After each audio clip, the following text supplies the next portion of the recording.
Hello again, everyone. We've already discussed the generally accepted accounting principles. So, ano naman ngayon ang ibig sabihin ng accounting? So, we're going to define accounting based on the definition given by the Philippine Financial Reporting Standards. So, ano sabi doon? Accounting is a service activity.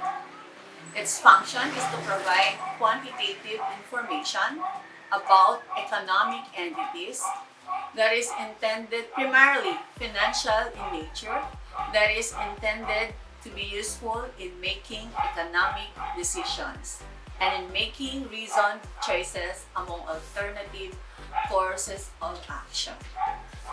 Medyo mahirap, ano? Ano ba ibig sabihin ng definition na yon? Parang ang lalalim ng mga terms. Nung nag-aaral ako, ang definition lang ng accounting is the art of recording, the art of analyzing, recording, summarizing. Yun lang ang dali-daling intindihin yung mga words. Analyzing, recording. Ngayon service activity. Ano ba ibig sabihin ng service activity? Pag sinabi nating service activity, ang lawak Diba? Pero ito, service activity, ang ibig lang sabihin din sa service activity na word ay, it is doing something for others. Ginagawa natin ang accounting works dahil para sa ibang tao at hindi para sa sarili natin lang. So, nagbibigay tayo ng service sa ibang tao. Its function is to provide quantitative information. Malalim na naman. Ano ibig sabihin ng quantitative information? When you say it's quantitative, it pertains to quantity, pwedeng volume, figures, numbers, amount. So, pag sinabi naman natin information, it could either be data or facts. Anong pagkakaiba ng facts? Anong pagkakaiba ng data sa facts?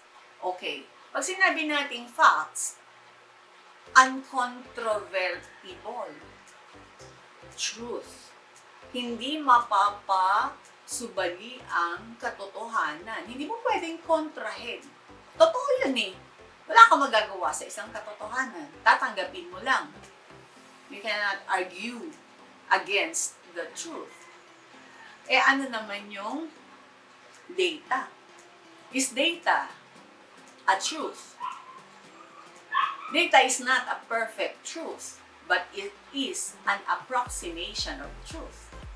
Pwedeng maging isang katotohanan ang data.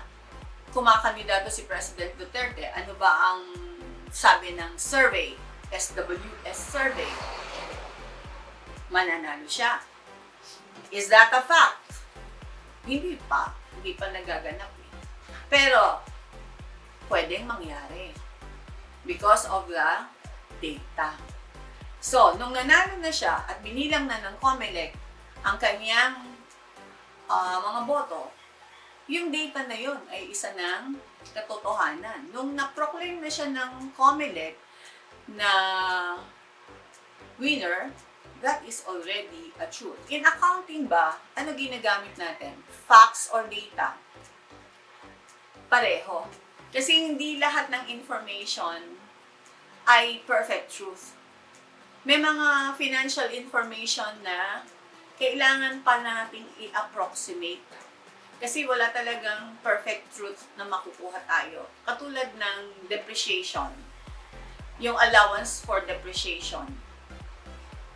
Hindi naman natin pwedeng kwentahin yung halaga ng nasira dun sa isang gamit natin or asset natin through depreciation. Yan, natuklap yung pintura. Magkano halaga nung natuklap na pintura? Hindi natin malalaman yon. Kunyari, natanggalan na isang tornilyo yung ating lamesa, hindi natin mapepresyohan yon. Mahirap. Pwede, pero napakahirap gawin. So, we use an allowance for depreciation. Hindi yung actual depreciation yung ginagamit natin. Allowance for depreciation. So, yung allowance for depreciation is an example of a data. At ang facts, ano yung mga example, other items like cash, accounts receivable, yun yung mga katotohanan. Another example ng data ay yung allowance for uncollectible accounts. Kung ang ginagamit ay allowance method. Kasi kung direct write-off method, actual truth yun. Kung magkano yung hindi nabayaran, yun yung talagang expense. Pero kung gumagamit ng allowance method, then the allowance for uncollectible account is a data. Ano yung next na term na i-define natin? About economic entities. Ano ba ibig sabihin ng economic entities? Alam mo, maraming words na palagi natin naririnig pero hindi natin nauunawaan talaga ng lubos.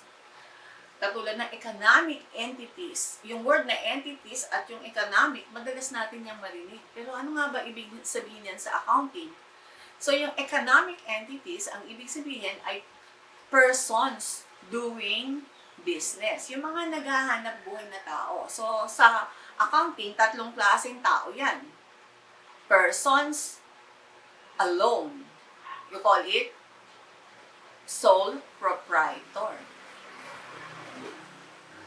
Persons with other persons, partnerships. And in a group of persons, corporation. So another word being used in the definition, it is to be useful.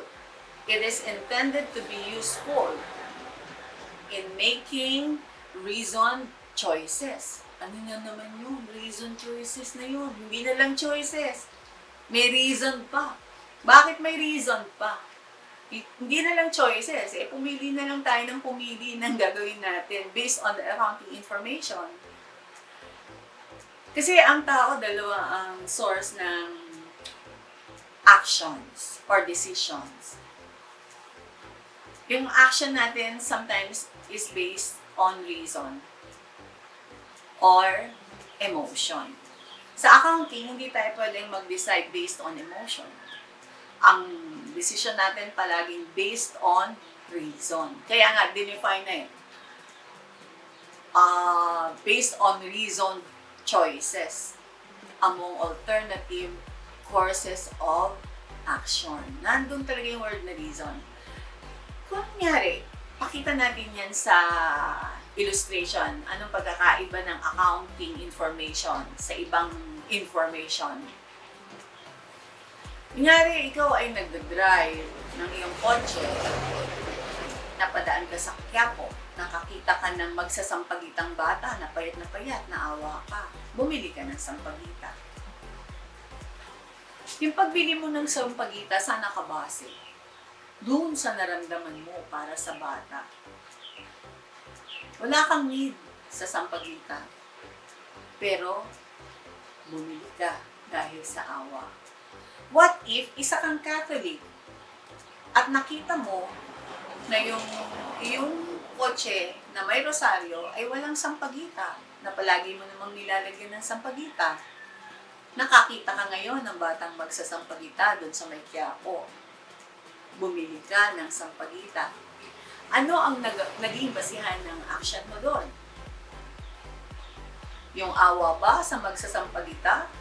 O doon sa pangangailangan mo para sa sampagita? You perform the same action. Pero yung purpose mo, ano ba? At ano ang motivating factor para gawin mo yung bagay mo? Doon sa una, emotion. Sa pangalawa, reason. Because you have a need. So you have to do that. So sa accounting, kasi may pangangailangan ka dun sa information or may pangangailangan yung ibang tao sa information, kaya mo yun ginagawa. Hindi mo yun ginagawa dahil passion mo. Passion ko tong accounting. Meron bang ganon? Acting can be a passion. Art can be a passion. Pero accounting talaga, hindi yan pwede maging passion. Because it is based on reason. Ito yung hanap buhay na talagang palaging nasa isip mo ang desisyon mo. Hindi katulad ng ibang hanap buhay na kasama yung passion, kung ano yung nararamdaman. Dito sa accounting, wala tayong passion dito. Ang passion natin siguro yung makatulong tayo sa ibang tao sa pamamagitan ng financial information na ibibigay natin. Makatulong tayo sa pamahalaan, makatulong tayo sa negosyante, at makatulong tayo na maging maganda yung pananaw nila sa sistema ng komersyo at pagbubuwis sa ating bansa. I hope you find the definition of accounting na mas mauunawaan nyo na. Hindi katulad nung pag binasa mong it is a service activity na napakalalalim ng mga salita. So, gumagawa tayo para sa ibang tao ng information about financial activity ng tao base sa katwiran. Okay? That will be all for today. And our next topic will be the accounting cycle.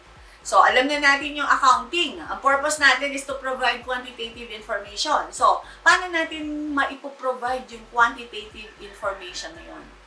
Paano natin ma-i-deliver yun? Para bang journalism lang yan na, may balita doon, sasabihin ko na kaagad na gano'n. No. Mahabang proseso yan. Yun ang pag-aaralan natin sa susunod, yung accounting cycle. Paano ba natin isasalansan yung mga financial information na yan? Sa financial information na ipoprovide natin, yung merong 4 na financial statements na tinatawag. Yun yung income statement, balance sheet, capital statement, statement of cash flow. Yung income statement, doon mo makikita yung net income ng business. Paano ba siya nag-perform during the period? Kumita ba o nalugi? Yung balance sheet or statement of financial position, doon naman makikita kung ano ang assets, liabilities, and capital ng business. Magkano natira sa asset? Dumami ba yung utang o lumaki ba yung capital? Doon makikita sa balance sheet or statement of financial position. Now, sa capital statement naman, makikita yung pagbabago ng capital. Lumaki ba yung capital o lumiit? Saan ba nanggaling yung mga capital? O magkano yung mga naging drawings or declaration of dividends kung corporation? So, ang last financial statement na kailangan ay yung cash flow statement. Ito naman kung paano, ano ang sources ng capital, ng cash, at saan ginamit yung cash. So, ito yung mga importanteng financial statement para sa pagbuo ng isang magandang desisyon para paundarin pa o i-develop pa ang business. Okay? Next time, we're going to discuss the accounting cycle. Ito yung medyo mahirap to. Kailangan hihimayin natin talaga. Kasi iba-ibang pamamaraan paano binubuo yung accounting cycle. Sa tinagal-tagal ng pagtuturo ko sa Polytechnic University of the Philippines ng Basic Accounting, nakadevelop ako ng paraan kung paano i-present yung accounting cycle na madaling mauunawaan ng mga estudyante. Sayang nga lang nagkaroon ng COVID Sana itong semester na ito, sa susunod na semester na ito, sana maipe-present ko. Pero hindi ko alam kung maipe-present ko pa to sa school. Maraming magiging pagbabago. Pero dito sa YouTube, maswerte kayo. Dahil magagamit ko ito sa inyo, matututunan nyo. At sana present kayo sa next video ko, manood kayo. Please, kung nagustuhan nyo itong aking video, paki-like and subscribe lang po para ma-notify kayo sa mga susunod na videos natin. At thank you nga pala dun sa mga nagbibigay ng comments and feedback sa akin. Thank you to my cousin Arnie Ong for a well-meant suggestion. Ganun din kay Miss Christine Constante and to my College of Law classmate, Cynthia Katimbang. Thank you very much kung nakatulong sa anak mo yung mga video, yung last video natin. Thank you very much. Itong mga comments and suggestions nyo ay talagang na-appreciate ko. Dahil ito yung nagbibigay sa akin ng inspiration para buuin itong module na to sa inyo. Maibigay sa inyo ito ng kompleto at maayos. Maraming salamat.